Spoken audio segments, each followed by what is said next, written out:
ED অফিসাররা তারা এই মুহূর্তে বেরিয়ে যাচ্ছেন 7 নম্বর লাউডার স্ট্রিটের অফিস থেকে, যেখানে মূলত প্রতীক জৈনের যে অফিস, প্রতীক জৈনের আইপ্যাক কর্ণধার প্রতীক জৈনের যে অফিস, সেখান থেকে বেরিয়ে যাচ্ছেন government of India ministry of ফিনান্সের একটি গাড়ি এই মুহূর্তে বেরিয়ে যাচ্ছে। এখান থেকে দেখতে পাচ্ছি আমরা এখানে যারা কেন্দ্রীয় বাহিনীর জওয়ানরা যারা ছিলেন তারা কিন্তু বেরিয়ে গেলেন। আমরা দেখতে পাচ্ছি এই মুহূর্তে লাউডার স্ট্রিট থেকে বেরিয়ে যাচ্ছে ইডি অফিসাররা।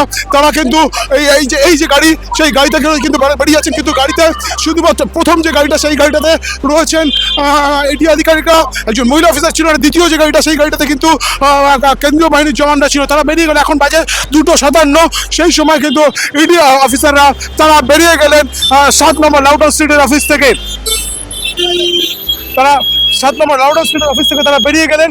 এই মুহূর্তে আমি আরেকবার দেখাবো, সামনেই 7 নম্বর লাউডার স্ট্রিট। এই অফিসে সকাল থেকেই যে তল্লাশি চলছিল, ইডি আধিকারিকরা যারা তল্লাশি করছিলেন মূলত আইপ্যাক সংস্থার কর্ণধার প্রতীক জৈনের অফিসে, সেই তল্লাশি অভিযান আজকের মতো সম্ভবত শেষ হলো। তার কারণ ইডি আধিকারিকরা যারা এখানে ছিলেন তাদের দুখানা গাড়ি এখান থেকে বেরিয়ে গেল।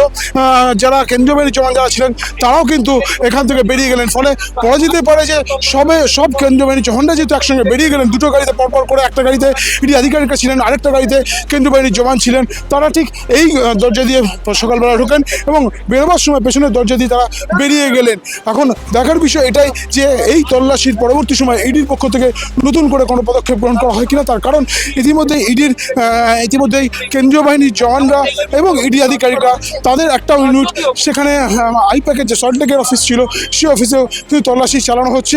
সেই তল্লাশি অভিযান এখনও বন্ধ চলছে। এখানে মমতা বন্দ্যোপাধ্যায় এসেছিলেন, সিপিএস ছিলেন। মমতা বন্দ্যোপাধ্যায় তিনি সল্টলেকে আইপ্যাকের যে অফিস আছে সেই অফিসেও গিয়েছিলেন এবং সেখানে তিনি পরিষ্কার অভিযোগ করেন যে স্বরাষ্ট্রমন্ত্রী তাঁর নির্দেশেই এই ধরনের ঘটনা হচ্ছে এবং যেহেতু সামনে বিধানসভা নির্বাচন আছে, সেই বিধানসভা নির্বাচনের আগে তৃণমূল কংগ্রেসের সহকারী সংস্থা আইপ্যাক, যেটা মমতা বন্দ্যোপাধ্যায় দাবি করেছেন, তাদের কাছে যে সমস্ত তথ্য ছিল, যে সমস্ত ডকুমেন্ট ছিল, সেইগুলোকে হাতিয়ে নেওয়ার জন্যই ইডিকে কাজে লাগানো হয়েছে বলেই অভিযোগ করেছেন মমতা বন্দ্যোপাধ্যায়। এখন অবশ্যই ইডির পক্ষ থেকে এই অভিযোগের, অর্থাৎ মমতা বন্দ্যোপাধ্যায় যেসব অভিযোগ করেছেন সেই অভিযোগের প্রত্যুত্তর কিছু দেওয়া হয় কিনা বা কোনো উত্তর দেওয়া হয় কিনা বা ইডি আধিকারিকরা নতুন করে কিছু জানান কিনা, সেদিকেই নজর থাকবে।